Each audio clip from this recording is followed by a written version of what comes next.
Jose মলিনার জ্ঞান ফিরল। বেঙ্গালুরুর কাছে ৩ গোলে হারাটাই বোধহয় কাজে দিল। দুরন্ত ফর্মে থাকা মোহামেডানকে ৩-০ গোলে উড়িয়ে দিল মোহনবাগান। জাস্ট উড়িয়ে দিল। পারফেক্ট ফার্স্ট 11 নিয়ে মাঠে নেমেছিল মোহনবাগান। গ্রেগ স্টুয়ার্টকে মিডিল থেকে অপারেট করার দায়িত্ব দেওয়া হয়েছিল এবং তিনি এই ম্যাচের মূল স্তম্ভ হয়েছিলেন।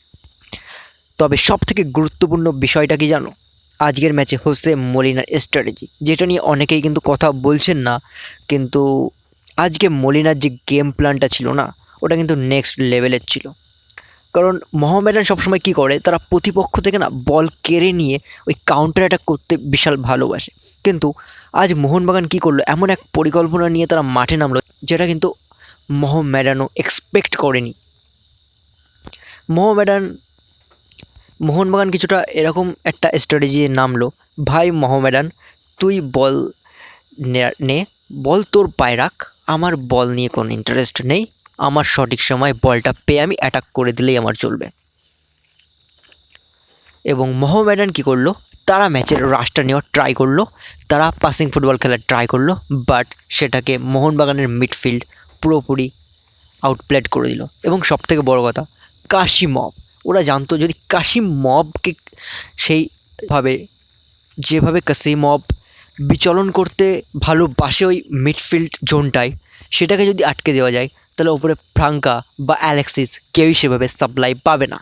তো তারা কিন্তু একদম কাশিমবকেই অ্যাটাক করলো। তো মিডফিল্ডের প্লেয়ার এমনকি মাকলারেন ওপর থেকে নিচে নেমে এসে কাশিমবের উপরে কিন্তু প্রেশার ক্রিয়েট করছিল। সো এটা তো অবভিয়াসলি একটা লাইক নেক্সট লেভেলের একটা গেম প্ল্যান ছিল, সেটা কিন্তু কাজেও দিল।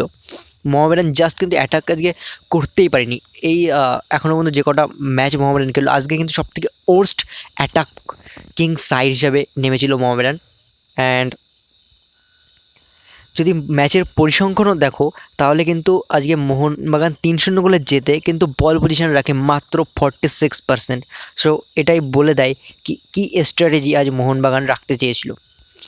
আর মিনি ডার্বিতে শুরু থেকে খেলার সুযোগ পেয়ে যায় JM29 বা ম্যাকলারেন, যেটা সমর্থকদের একদম প্রথম থেকেই আশা ছিল কি কবে ম্যাকলারেন নামবেন, এবং আজ কিন্তু সেটা হলো এবং একটা গোল করলেন। এবং যদি গ্রেগ স্টুয়ার্টের কথা বলি, দ্য মিডফিল্ড মায়েস্ট্রো, অবভিয়াসলি দুটো গোল করালেন, একটি গোল করলেন।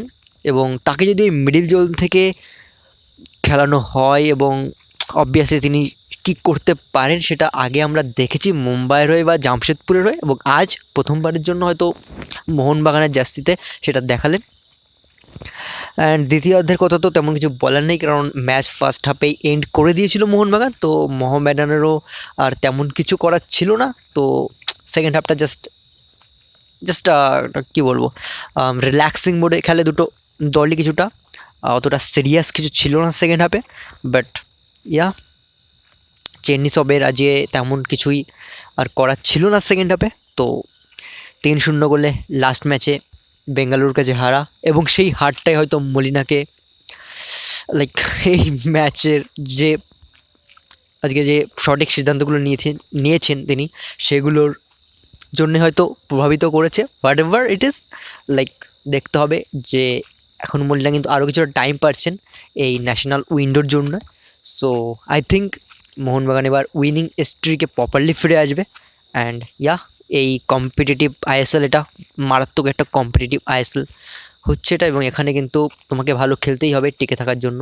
এবং এইবার দেখবে কি পয়েন্ট তালিকাটা না খুবই ক্লোজ হবে, লাইক যে হয় না কোনো লাস্ট 2-3 বছর যেটা আমরা দেখছি কি মুম্বাই বা মোহনবাগান এই দলগুলো যথেষ্ট নিচের দিকের দলগুলোর সাথে একটা গ্যাপ ক্রিয়েট করে, ম্যাসিভ একটা গ্যাপ ক্রিয়েট করে। এবার সেই গ্যাপটা না অনেক অনেক কম হবে। সো মারাত্মক একটা কিন্তু কম্পিটিটিভ আইএসএল, এই হেলদি কম্পিটিশনটা ভালো লাগে প্রথম থেকে শেষ পর্যন্ত। দেখো ইস্টবেঙ্গলের মতন দল যারা এত বড় এত টাকা খরচ করলো, তারা লাস্টে আছে। সো এটাই বলে দেয় কতটা কম্পিটিটিভ। এবং আমি বিলিভ করি কি ইস্টবেঙ্গলও ম্যাচে ফিরবে, নতুন কোচ আসবে, তার আন্ডারে ইস্টবেঙ্গল ফিরবে। সো মারাত্মক একটা কম্পিটিটিভ আইএসএল কিন্তু হতে যাচ্ছে। সো দেখা যাক মোহনবাগান পরের ম্যাচগুলোতে কেমনভাবে ফেরে। মলিনার এই দলটাকে নিয়ে কাজ করার আরও একটু টাইম পেয়ে যাচ্ছে লাইক ন্যাশনাল উইন্ডোর জন্য। তো আই থিঙ্ক মলিনা স্যাক হওয়া থেকে এই সিজনের জন্য বেঁচে যাবে, সেটা তো ফিউচার বলবে।